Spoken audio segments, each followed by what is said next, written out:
जब एक रीडेवलपमेंट होता है तो जो हाउसिंग सोसाइटी होती है, क्या वो एक डेवलपर का रोल अख्तियार कर लेती है या फिर वो एक हाउसिंग सोसाइटी ही रहती है और डेवलपर का और उसका रोल कोई भी मिलता जुलता नहीं है।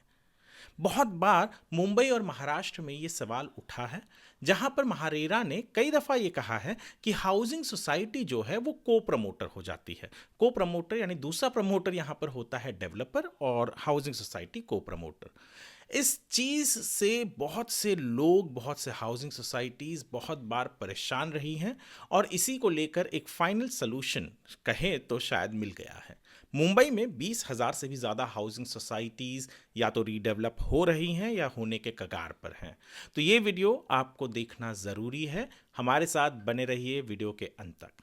नमस्कार, मैं हूं वरुण सिंह और आप देख रहे हैं स्क्वायर फीट इंडिया।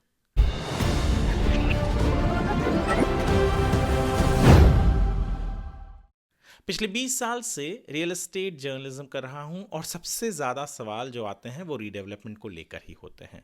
पिछले कुछ दिनों में जो भी वीडियोस मैंने रीडेवलपमेंट को लेकर बनाया, उन्हें भी बहुत अच्छा प्रतिसाद मिला है। तो आइए बात करते हैं, हाउसिंग सोसाइटी क्या ये डेवलपर यानी को प्रमोटर होता है।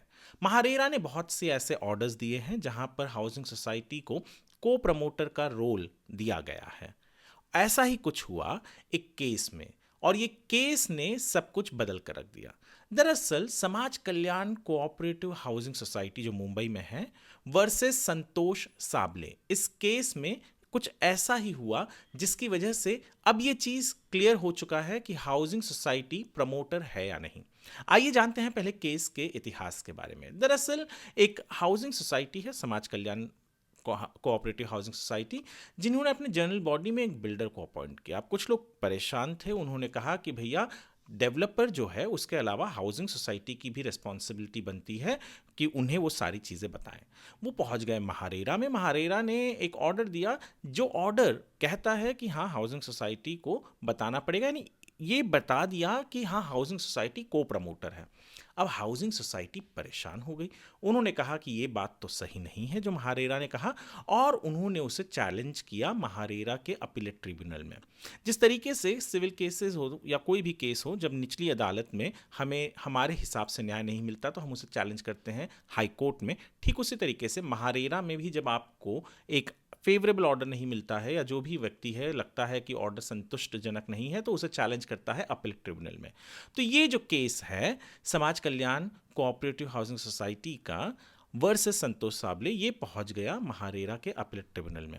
यहां पर अपीलेट ट्रिब्यूनल में बहुत ही इंपॉर्टेंट एक बात कही गई।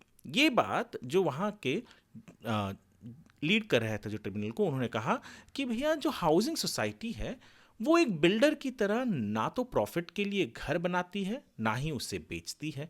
तो ये सारी चीज़ें उसको प्रमोटर या को प्रमोटर बोलकर उसके ऊपर ये एक इस तरीके की रिस्पॉन्सिबिलिटी क्यों डाली जा रही है। हाउसिंग सोसाइटी क्या करती है? हाउसिंग सोसाइटी जो लोग हैं वहाँ पर, जो सोसाइटी में रह रहे हैं लोग, जिसकी खुद की हाउसिंग सोसाइटी जो चला रहे हैं, चेयरमैन, सेक्रेटरी, ट्रेजरर और भी जो लोग होते हैं वो स्वयं मेंबर हैं।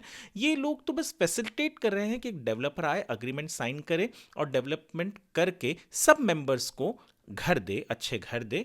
और इसके अलावा वो हाउसिंग सोसाइटी ज़्यादा कुछ नहीं करती।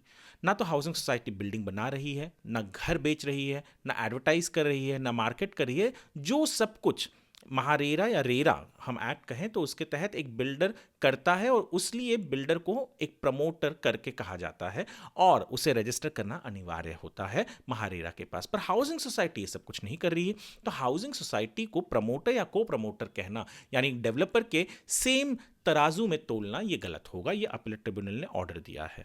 ये ऑर्डर जो है, जैसा मैंने आपको केस लॉ बता भी दिया, नाम भी Samaj Kalyan cooperative housing society versus Santosh Sable and others, ये आप जाकर पढ़ भी सकते हैं। हमारे वेबसाइट स्क्वायर फीट इंडिया पर हमने इसको एक अच्छे तरीके से आर्टिकल के फॉर्म में लिखा हुआ है, ताकि कोई भी व्यक्ति जो एक सोसाइटी का मेंबर है और सोसाइटी का चेयरमैन, ट्रेजरर या सेक्रेटरी है, और कई बार ये डर होता है कि जब आपको बिल्डर बोल दिया जाता है आप सोसाइटी के इन मेंबर्स जो चेयरमैन, सेक्रेटरी, ट्रेजरर या डिसीजन मेकिंग कमेटी में होते हैं, तो आपको एक डर रहता है कि यार बिल्डर के ऊपर बहुत सारी रिस्पॉन्सिबिलिटी होती है, और पर बिल्डर के पास उतनी बड़ी टीम होती है वो सारी रिस्पॉन्सिबिलिटी हैंडल करने के लिए। यहाँ तो हम एक एडहॉक या ऑनरेरियम काम कर रहे हैं जिसके बदले कुछ मिलता भी नहीं है, और इतनी बड़ी रिस्पॉन्सिबिलिटी हमारे सर पर क्यों आए। उसके वजह से ही बहुत सारे लोग जो हाउसिंग सोसाइटी के चेयरमैन, सेक्रेटरी, ट्रेजरर इन पोस्ट पर नहीं बनना चाहते, क्योंकि ये एक एडिशनल रिस्पॉन्सिबिलिटी आ जाती है, और खास करके जब रीडेवलपमेंट हो तो बहुत ज़्यादा।